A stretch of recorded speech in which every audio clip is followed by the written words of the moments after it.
All right, our next talk is by Dr. David Ludwig, who comes to us from Boston Children's Hospital. And he's also a professor of pediatrics at the Harvard Medical School and a professor of nutrition at the Harvard School of Public Health. Dr. Ludwig developed the Children's Optimal Weight for Life program, which is a multidisciplinary care clinic dedicated to the evaluation and treatment of children who are overweight or obese.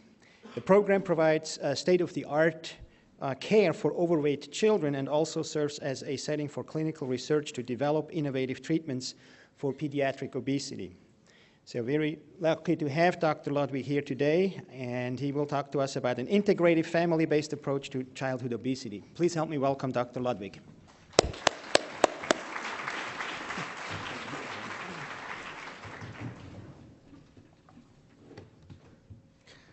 Thank you, Dr. Ho and Fry. It's a pleasure to actually help you conclude this conference today.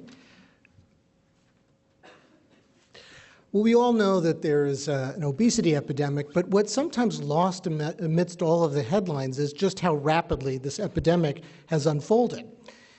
Defining obesity as a BMI of 30 in adults, the prevalence really remained very flat through the 60s and 70s. Among adults, women and men, only increasing dramatically in the 80s and continuing upward into this century.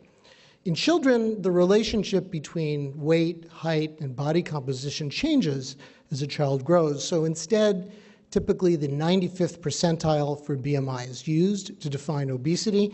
And here we see for boys 6 to 11, this dramatic increase in the last couple of decades, really beginning about 1980 in whites, blacks, Hispanics, with very similar figures for girls 6 to 11, boys 12 to 17, and girls 12 to 17. Now, there's been some debate as to whether the epidemic has actually plateaued, whether prevalence rate is no longer rising, or whether we're just at a temporary pause and numbers are going to go up again. But I'd argue that this actually doesn't really matter much because the impact of the epidemic will continue to rise for many years to come without actual declines in prevalence. And to see that, imagine, let's visualize the epidemic as unfolding in 4 phases. This first phase was the rapid rise of prevalence from the 70s or 80s, but again, without further increases in prevalence, it will take perhaps a few decades for that prevalence to fully translate into weight-related complications like type 2 diabetes, fatty liver, other problems, and then an additional period of time for those weight-related complications to translate into a life-threatening event like a heart attack, stroke, kidney failure. The fourth phase of this epidemic, one could envision as transgenerational propagation, in which a woman who is obese, has been perhaps obese since childhood, gets pregnant, and then the developing fetus is exposed to the abnormal metabolic and hormonal influences of that pregnancy complicated by obesity. There's actually quite good evidence in animal models that this can increase the risk of obesity in future generations, leading to this vicious cycle or feed-forward mechanism in which childhood obesity leads to adult obesity through greater duration of excess weight gain, tracking of obesity-promoting lifestyles into adulthood, persistence of these biological changes, and psychosocial disability, something we'll comment on in a moment. And adult obesity can lead to childhood obesity through in utero metabolic programming, the modeling of obesity-promoting behaviors, and normalization of obesity, where even quite severely obese children are not recognized as such because it's so common now, and that child does not get appropriate preventive and treatment services, leading to this vicious cycle of increasing healthcare costs, declining worker productivity, human suffering, with potentially astronomical impacts on society. We predicted a few years ago that childhood obesity will actually decrease life expectancy in the United States for the first time since the Civil War by 2 to 5 years or more. greater than the impact of all cancers combined unless something is done about it. In terms of actual costs, the direct costs in 2005 dollars for obesity in adults was $168 billion annually, or approaching 1/5 of total medical spending. By 2020, half of the country will have diabetes or prediabetes, with costs approaching $500 billion a year. And by 2030, the economic costs of cardiovascular disease, which are dominantly caused by obesity, poor nutrition, and poor physical activity levels, are expected to exceed $1 trillion. Imagine what we're arguing about in Washington, leading to the budget sequester and all, really a fraction of these costs. So if we could address nutrition and obesity-related disease, Democrats could have social spending, Republicans could have a balanced budget, and perhaps we could actually get along. That might be optimistic, but. In addition to these long-term implications, childhood obesity affects virtually every organ system in a child's body. I'm not going to take the time to review each of these organ systems, but I'll point out that the psychosocial impact is oftentimes overlooked. In a classic study by my colleague Steve Gortmaker at the School of Public Health in Boston, at Harvard, he found that adults who were overweight during adolescence tended to complete fewer years of school, were more likely to be living in poverty, and less likely to get married. Psychosocial impacts that were not seen with a variety of other chronic medical conditions, including physically deforming conditions. And it seems that adults would go to almost any extreme to avoid being obese, including dying 10 years earlier, being severely depressed, unable to have children, divorced, or alcoholic, preferring these things than to be obese. And not surprisingly, given the prevalence of obesity and the desire of Americans to avoid this condition, a substantial proportion of the US population is trying to lose weight primarily by dieting at any point in time. How well are they doing? Well, this classic meta-analysis, which has been repeated with very similar findings, found that individuals who join weight loss programs, and so they're especially motivated because they joined a program, lose at most 10% of their weight. That's only a small proportion of their excess weight. Half of it's back in a year. It's virtually all back and then some by 5 years. Among pediatric interventions, they're characterized by small changes in relative weight or adiposity and substantial relapse. So in a sense, the treatment of obesity, the conventional treatment, is worse than the treatment of standard risk leukemia or many kinds of cancers. And why is this? Well, one argument is it's a question of biology. Scientists have proposed a so-called thrifty gene theory of obesity. And according to this theory, humans evolved during a time of food scarcity, in the Stone Age, and the genetic variations that would promote weight gain were selected for and enriched in today's population. Now, in our environment of excess food and not enough physical activity, they resist attempts to lose weight. So what was once a beneficial set of genes is now causing problems in our modern environment. Now, there's no question that genes affect an individual's predisposition to obesity, explaining why one person seems to gain weight regardless of what they do, and another person can remain lean, drinking soft drinks and eating donuts all day long. But there's two problems with this theory. First, that human populations have maintained stable weights amidst an abundance of food for long periods of time. I showed you that the obesity epidemic BMI didn't really change until the late 70s in the United States, whereas most people, despite pockets of food insecurity, had enough to eat in the United States since after World War II. In fact, the obesity epidemic didn't really get started in Europe till the 1990s and in Asia till this last decade. And of course, our genes haven't changed much in the last few decades. What has changed is our environment. Clearly, body weight is a complex interplay of biology, behavior, and environment. But we live in what has been termed a toxic environment. You know, we could all come up with our own list of adverse environmental influences which overwhelm our biology, undermine our behavior, and lead to this vicious cycle of weight gain. So from this perspective, an effort to come in with one factor, like a diet, you read a new popular fad diet and you want to change it, that effort is quickly overwhelmed with the sea of adverse influences. Okay, I expect that I've fully depressed you now. I've told you we're either doomed by our biology or we're doomed by our environment. But the talk gets a little more encouraging from here out. And actually, the blame may be on us, those in the nutrition establishment and in the medical establishment, in that we may have used approaches that were inherently ineffective. Diets that restrict a major class of nutrients, physical activity programs focused exclusively on exercise, and in the case of childhood obesity, parenting methods that heighten conflict and harm self-esteem. And encouragingly, there are now more innovative approaches that may accomplish more with less effort on the part of the patient or the family. Diets that emphasize food quality, not just the macronutrient combinations, thereby decreasing hunger and supporting metabolism. Physical activity plans that increase energy expenditure throughout the day, not just in occasional bouts, and age-appropriate parenting practices that diffuse conflict and guide long-term behavior change. So I'd like to discuss how we might do that, beginning with diet, and then a few brief comments about physical activity and parenting.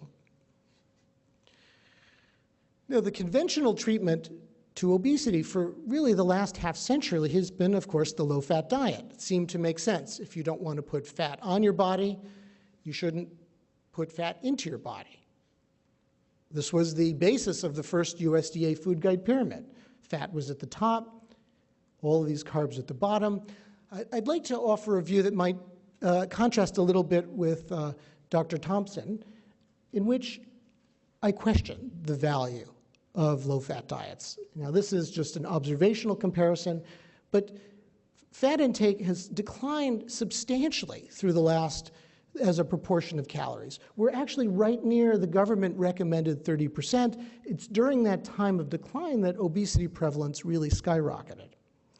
And in the Women's Health Initiative, in which almost 50,000 women were assigned to either a low-fat diet that got much more intensive support, counseling sessions, not just to promote a low-fat diet, but have fruits and vegetables, other kinds of support, compared to a control group that just got written educational materials.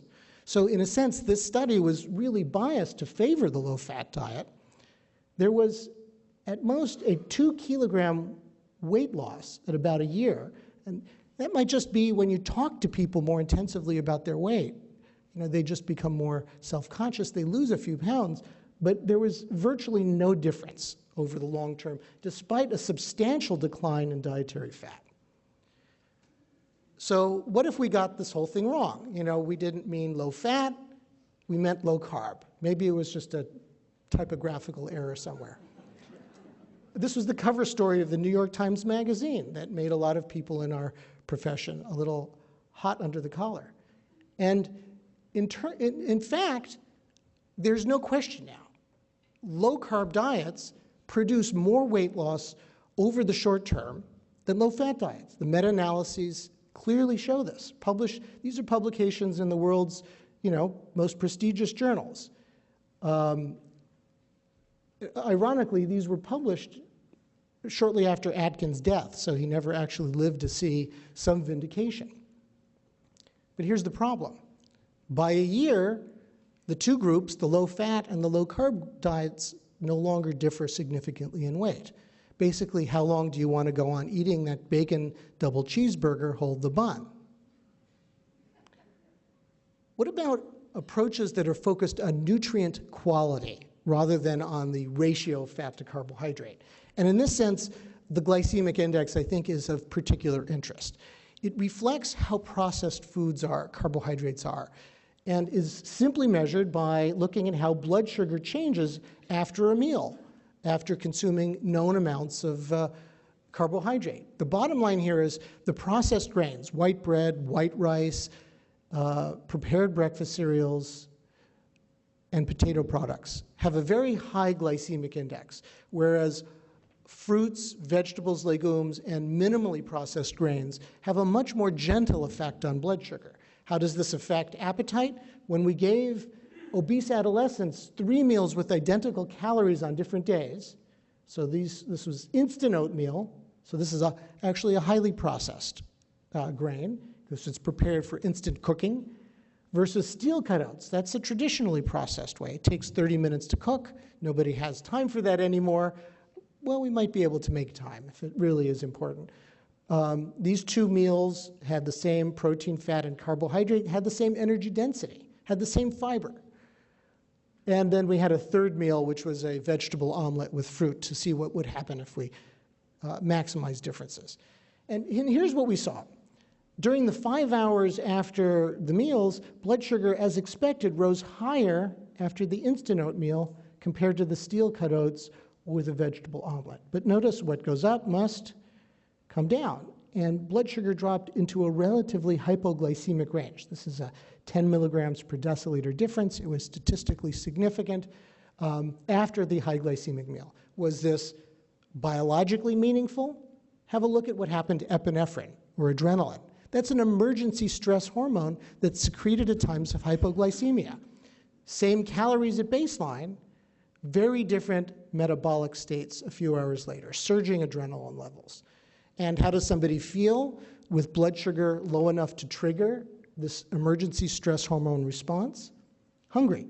When we gave subjects free access to food following a 2nd meal, they ate 600 or 700 calories more after the high glycemic meal than after the other 2 meals. If a fraction of this difference were maintained meal after meal, day after day, it could explain much of the weight gain that has occurred as we focused on decreasing fat and didn't pay enough attention to the quality of the carbohydrates. So all of these high glycemic foods, like the fat-free snack wells, it basically invaded our diets. I want to take a brief moment to jump to the other end of the energy balance equation. We all intuitively, I think, understand that the nature of the foods we eat could affect our hunger and our likelihood to overeat. But could the nature of the foods we eat affect our metabolism and how we burn off calories? To examine this possibility, we took 21 obese young adults and studied them for 7 months and actually fed them everything they ate throughout this 7-month period. So this was a very arduous study to do. Brought their weight down by 10 to 15%, so we know that that's going to stress their metabolism. And then study them for a month at a time in a crossover fashion on these 3 diets. Low fat with 20% fat, so that's a really low fat diet, but it was actually high in whole grains. These were just very processed whole grains, so it was high glycemic index. Then we had an Atkins diet, which had a whopping 60% fat and just 10% carbohydrate. And then in the middle, a low glycemic index diet with 40% fat, 40% carbohydrate, probably most similar to a Mediterranean diet you've been hearing about. And here's what we found. This is low fat, low glycemic index, and low carb. This shows the change in either resting energy expenditure when someone's just lying there, or total energy expenditure in the black bar from beginning of the study to the end of each of these diet periods. Now let's just focus on the black bars for a moment. With the low-fat diet, energy expenditure dropped by 400 calories a day. That's a common finding. You know, when you lose weight, your energy expenditure drops. You feel cold, tired, hungry, and your body holds on to the calories. Look what happened after the low-carb diet. There was actually no significant decline in energy expenditure at all. This difference of 325 calories is about an hour of moderately vigorous physical activity in effect without lifting a finger. So at the same body weight, with the same calories going in, just as a consequence of diet, one might be able to profoundly affect metabolism. The low glycemic index diet was somewhere in the middle, about 150 calories difference. We did see a couple of, contrary to what was previously thought about a low-carb diet, it seemed to have beneficial effects on many endpoints: insulin resistance, triglycerides, HDL, blood clotting tendency. But there was a couple of potential important caveats to the low-carbohydrate diet. Cortisol levels increased markedly compared to the other two diets. And cortisol is another key stress hormone, which, if it remains elevated over the long term, is strongly related to cardiovascular health, adversely related. There was also an indication of increased chronic inflammation. So it may be that when you push all of your calories through one pathway, there are so many of them as on a low-carb diet, it gives you a big metabolic advantage, but there may be a downside to that. So we'll need further research. I would just actually like to then ask, I'll just quickly show you the study. This is the largest study of glycemic load ever done. It's a multi-center study, 8 European countries, again, of weight loss maintenance. Individuals who initially lost 8% of their weight and then were put on one of 4 test diets, either low and high in protein, low and high in glycemic index. So the lowest glycemic load has high protein, low GI, and that was associated, the individual on that diet regained no weight during 6 months after that weight loss phase. Individuals on the high glycemic load diet, low protein, high GI, gained the most weight, and those in the middle gained intermediate values. So it's almost like this is about as good as it comes to a drug study showing a dose response. And I think it provides very powerful support to the significance of glycemic index for long-term weight loss maintenance, which of course is the key issue. So I just want to finish up on diet and then have a few minutes left for these other areas. What is the optimal diet for the prevention and treatment of obesity? Our first food guide pyramid, with its rather simplistic focus on eliminating all fats and encouraging all of these carbohydrates, many of which were highly processed, may have backfired a bit.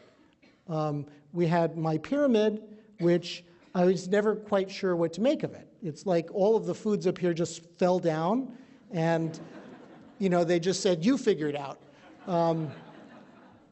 This was specific. This is a public health recommendation. I think it was wrong, but it was specific. This really didn't, it was pretty. That was about all it was. My plate is a huge step forward, with half the plate as fruits and vegetables. I think the big downside here is the grains are not qualified. Refined grains are some of the, I think, most now adverse factors in the diet now that trans fats are going out, whereas minimally processed grains seem to be, as you've heard, consistently associated with health benefits for a standard US population. And without clarity about this issue, we get foods like the low-fat Twinkie marketed as a health food, when in reality it's an oral glucose tolerance test. Here's a low glycemic pyramid we would recommend. We put these nutrient-rich foods at the bottom: fruits, vegetables, legumes. No reason to cut back on oils any more so than any other food. You don't have to eliminate grains, and again, focus on minimally processed. We put sugar and refined grains actually into the same category. All right, I think I have about 10 minutes left. Is that 8, 10? 5 minutes, okay. Then we'll take a quick romp. So, Americans are sedentary. That's what this slide says, no big surprise. I think this is the American paradigm.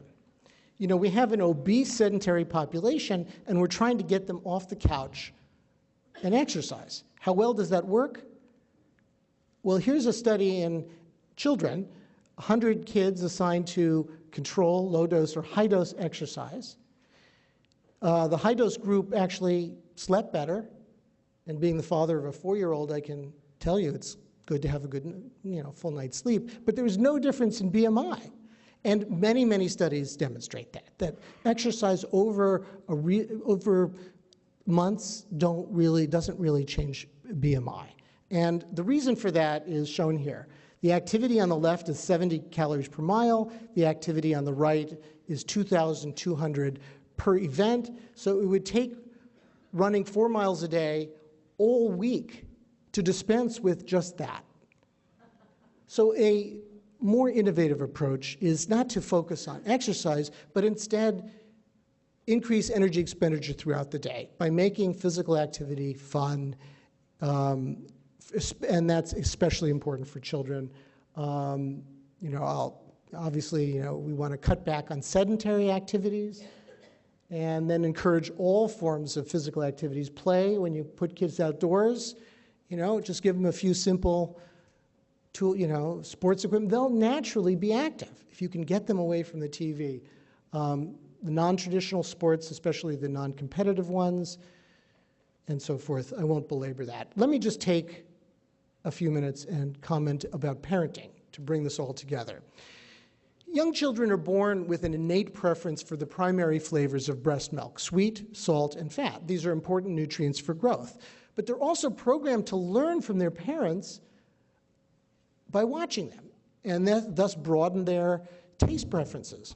If they weren't able to acquire increasingly sophisticated taste preferences and tolerance for further foods, our species would have died of starvation after weaning generations ago. But they require clear boundaries and limits. Older children are the opposite. They need autonomy, and they're less responsive to parental direction. And in my experience, parents today reverse this natural process. We raise young kids without clear limits. If one of the parents does manage to find the time to make a beautiful, balanced meal with fruits and vegetables and protein and whole grains, and the kid doesn't want to eat it, somebody jumps up and makes macaroni and cheese from the package for the kid. This, without clear direction from parents, the food industry is all too happy to fill that education gap, but they're not motivated by love for the children, they're motivated by profits. So the kids learn through marketing, multi-billion-dollar marketing efforts to eat highly processed junk foods. Over time, acquire a habit to prefer these foods, a weight problem by adolescence. Then they might show up in the pediatrician's office with high cholesterol, high blood pressure, prediabetes. The parents hear this and panic, understandably. But now they make a bad situation worse by trying to coerce the child into behavior change, excessively restricting some foods, forcing other foods, nagging, criticism, and this creates conflict and it doesn't produce behavior change. So a better approach is to establish a parent-directed system for young kids with clear limits and boundaries that progresses into a child-directed system over time. This is called the authoritative parenting style, respectful but with clear boundaries, which is associated with the lowest risks of overweight in childhood compared to permissive parents who are indulgent without discipline, neglectful parents who are emotionally uninvolved without boundaries, or authoritarian parents who are strict without sensitivity to a child's feelings. And how do you do this? The two key practices are protecting the home environment and modeling. Protecting the home environment simply means if it doesn't support health, it doesn't come into the home. Go out and have a treat of ice cream once a week, make it a celebration, but remember you can say no once to your kids when they're asking you for ice cream in the supermarket, or you can try to say no every night when they nag you for it if that carton's sitting in the freezer. And modeling is the natural way that kids learn. If you do it, they'll do it. But the rub is if you don't do it, they won't do it. And in addition, if problems develop, there are all these other behavior change methods that are non-coercive, that work to support the child's self-esteem and improve the parent-child relationship. So in conclusion, an integrated family-based approach would be to start with the child in this vicious cycle of weight gain, coming in with these two key parenting practices, protecting the home environment and modeling. So now the only foods in the home are going to be whole, natural, health-promoting foods. And we're going to also make sedentary activities less convenient. So we won't have the high-def, widescreen TV in the front of the living room. And those changes are going to naturally lead to some behavior changes in the kids passively, because they're going to be eating better and more active whenever they're in the home. And that's going to, over time, probably translate into some biological changes. Maybe the kid starts feeling more energetic, losing a few pounds, gets a compliment from friends, realizes it's not as hard as he or she feared it would be. And then we start getting synergies. Now they're willing to cooperate with the parents, and they can work together. We can break this vicious cycle and establish a victorious cycle of weight loss. But we don't end there.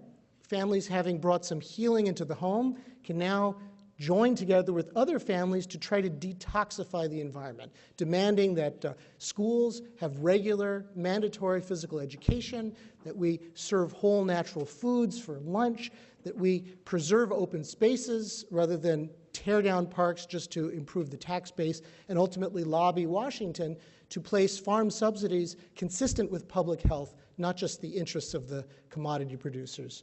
And I will conclude with this slide, which is some of our success stories from the Optimal Weight for Life program featured in Parents Magazine. And I thank you for your attention.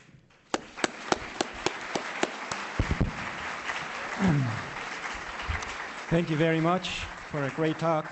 I take the liberty to ask the first question. So, 2/3 of the United States population is either overweight or obese, which means 2/3 of parents are overweight or obese.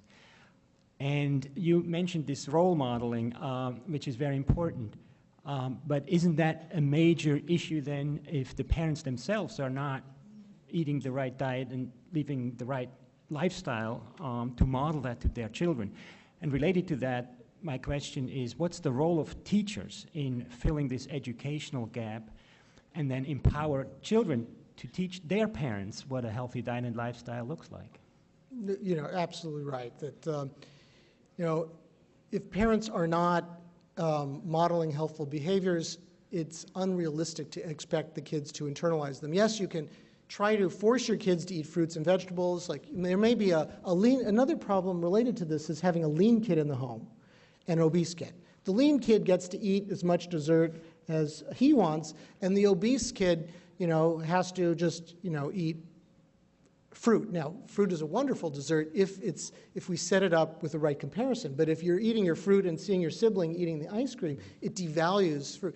That's a terrible message, and it sets up it's a recipe for failure. Even that lean kid is at risk for the reasons you just said for obesity in the future. So we can start with prevention for that lean kid. And the parents, whether or not they have a weight problem, we know that diet quality importantly affects long-term risk. So we create the home as a sacred nutritional environment. It doesn't mean you have to be meticulous everywhere. Kids go out, go to a party, have some junk food. But if you've got the home covered and we have the school covered, we have 75% of the experience of that child. Mm-hmm. Being a retired teacher myself, schools and I saw you working out most mornings with me. So you model. They're getting much better in what they're offering for school lunches and all, but they still have far to go. And the teachers themselves, many of the teachers, have significant weight issues because they don't follow exactly what you said right now. But when it comes to assessing the quality of our carbohydrate intake, yes, the glycemic index is okay, but what I've been working with for years is using total carb fiber ratio. And even Harvard came out recently with a ratio of 10 to 1 or less, which is what I initially have been recommending for a number of years. But I reduced that to 5 to 1. Why? Because it controls that glucose and insulin levels that we want to manage this weight without dieting.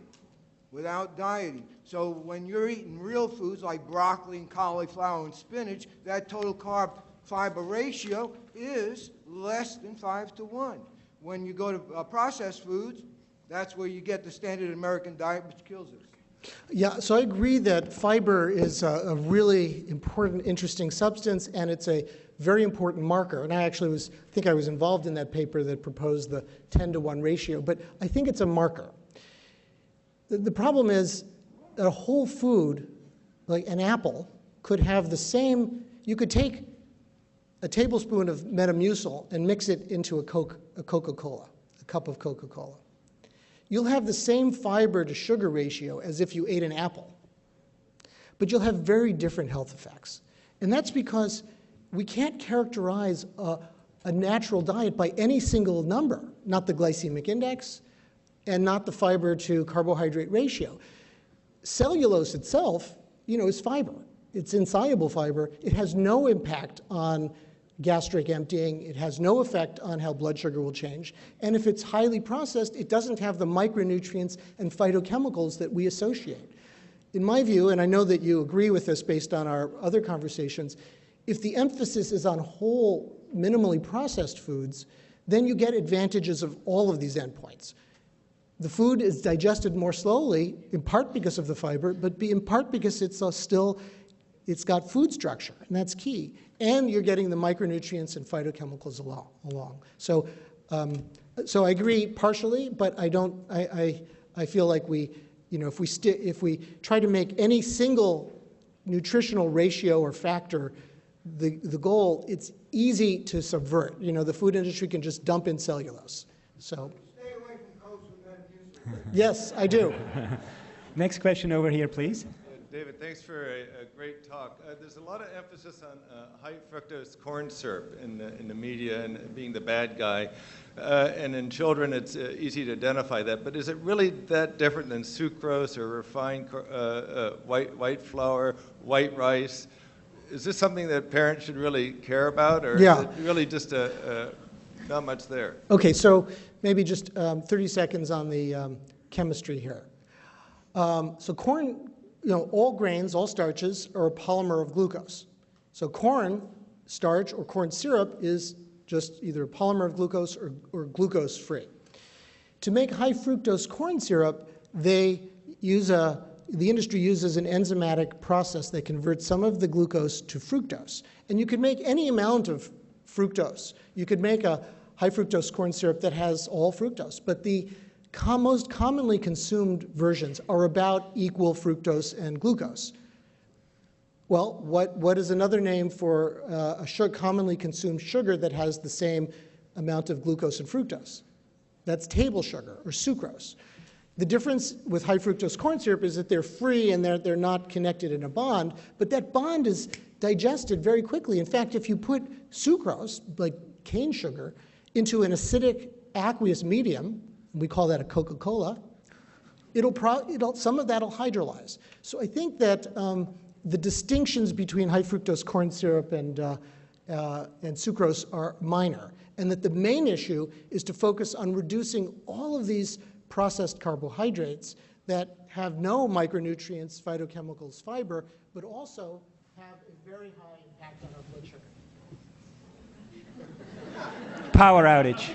When you become too windy with your answers, they start turning off the electricity. Pretty soon we'll be in the dark. Okay, next question. It troubles me a great deal that dietitians are still talking about a low-fat diet. It seems to me that trans fats and saturated fats tell our bodies to get fat, and PUFA and MUFA are very good for our health. Could you please comment on that? Well, that's really how I started, and I couldn't agree more. Okay. I couldn't agree more. I think that focusing on the total amount without an emphasis on the quality has gotten us into this problem. And, we're not going to get out of it by further emphasis on that. The Predimed study, which was shown several times today, I think should be the final nail in the low-fat coffin. I mean, you're delivering a liter of olive oil, nuts. I mean, nuts are the main calories, and nuts are fat. You're delivering it, and you're not taking anything away. So there'd be every reason for these people to have gotten fatter by the conventional paradigm, and no reason for their heart disease risks to drop. And in fact, the study had to be ended early because it was considered unethical to keep treating the control group with a low-fat diet. And that diet wasn't actually, it wasn't all that low-fat. If it was a really low-fat diet, the differences might have been even bigger. Maybe we could have a low harmful fat diet and a high good fat diet. Yeah, I think that, that's called a whole foods diet. There's no trans fats in whole foods, and there's really there's no added sugar in a whole foods diet. Next question over there, please. Hey, I just have more of a comment. I just want to say this is the perfect way to end this conference, because with all of the talk of the research that's being done, it doesn't really mean a lot if parents can't get their kids to eat the foods. And I think that's a part, the public education piece is really missing, because I think a lot of parents have really good intention. As a parent with young kids and a nutrition educator, I think this piece is so huge, and so many parents engage in huge power struggles and have good intentions, but that basic education of how to get the kids, even if it's on their table, to get it inside of their bodies is and make it a positive experience, I think is huge piece. So thank you. I really appreciate your approach. Thank you. I want to thank you for talking about the problems with low-fat diet and how a higher protein diet can help stabilize weight. It seems like in our society we've had an a priori unscientific blaming of saturated animal fat since the 1950s, which if you look back, it actually came out of a vegetable oil industry marketing campaign to increase market share. And a big problem when we're talking about fat here is we're not delineating between the sources like the saturated animal fats and the fact now that something like 90% of the fats Americans consume come from these very unbalanced, often rancid vegetable oil source fats. So I think it's really important we need to get educated about that, because a lot of people on the paleo diet are losing loads of weight, their blood pressure is normalizing, their cholesterol is plummeting. And I think we're not also looking at the types of meat that people get from these large feedlot operations where they're injected with hormones and a lot of antibiotics, and then natural meats, which is where what we ate evolutionarily along with plant foods. So, but thank you very much. Okay, last question. I actually have more than one. I'll make it quick. Can you keep it to one? Do you have a website? Ask the most important one. Oh, I can't do that, but I'll try. Do you have a website where people can go specifically, I'm a psychiatrist, so specifically where they can learn more about the parenting techniques that you mentioned? Or is that all outlined in the Parents Magazine article? Well, I don't like to normally plug my book, but okay, that's fine. we have a 9-week program for parents to follow, and the book is called Ending the Food Fight. And it's all of the techniques that I briefly mentioned are there in detail. You can go to our website. It's called endingthefoodfight.com. Okay. Second quick question. Okay. Vitamin D deficiency has been increasing. And how is that related to obesity? And the reason I'm interested is because there's some evidence that vitamin D deficiency is a risk factor for depression, and I spend my career treating people for depression with drugs that cause weight gain. And so could you comment on that? There have been other talks in this symposium about vitamin D. The epidemiology is just really black and white in that very low levels of vitamin D are associated with almost every bad outcome you could imagine, from obesity to type 2 diabetes, depression, heart disease, cancer. The problem is the epidemiology is very susceptible to confounding, because how do we get a lot of our vitamin D? Either we eat a really nutritious diet with fatty fish and a few other things, or we're outdoors in the sun. The people who aren't doing that, especially the people who aren't outdoors in the sun, might be sick inherently, and they're just less likely, or they're living a less active lifestyle. So that's why we need the randomized controlled trials, and there just aren't good. There aren't good trials. There are a few in the process. I think in the absence of firm data, I just try to let nature guide me, and that if we know that there are studies of vitamin D levels among hunter-gatherers in Africa or South America, and their levels tend to be about 50 nanograms per milliliter, about 50, 60. And you need about 4,000 units a day, if you're not getting any sun, to get there. there is the theoretical concern that if you take it in a pill and it's going right to the liver, it's different than getting it through your skin or getting it in low doses through your diet. So I think it's a personal decision right now. I tell my patients to take about, I think 2,000 is a kind of a happy compromise. It's higher than the 800 that some people that officially recommended. It's not at the 4,000 or 5,000 unit level that some other people are taking, and we're going to need the randomized trials to tell. All right. One very last question. Okay, thank you. It actually Make it a good one. It's a good one. It actually piggybacks on her question, and your book may answer it. I'm not sure.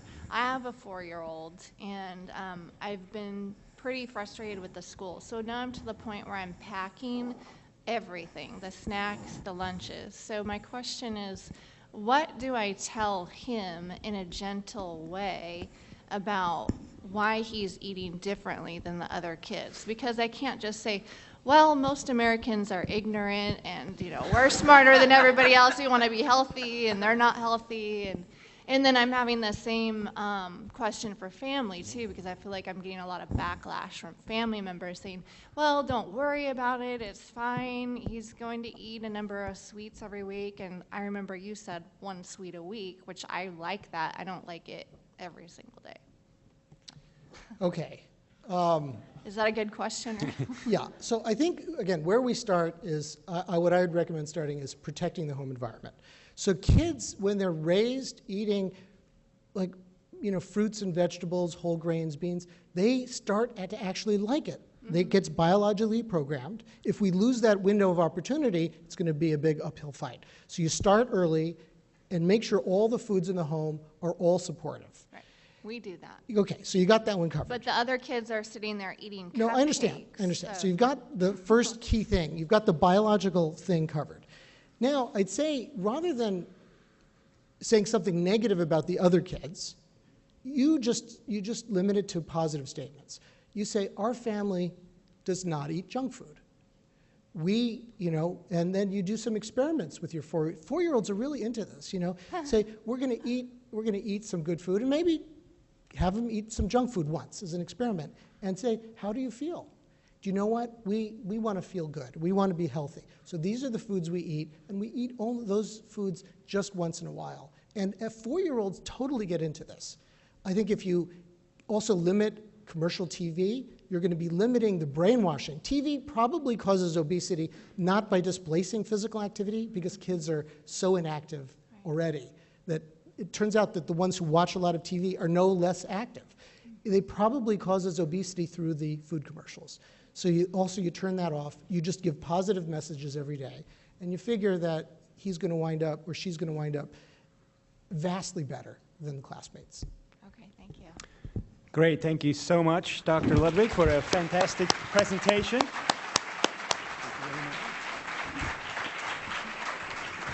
So this concludes our public session. I thank you all for coming. Thank you for your participation. And thank you for not being ignorant about a healthy diet, a healthy lifestyle. I'm really glad to see the community of Corvallis being so health conscious and coming to these kinds of public presentations by the Linus Pauling Institute.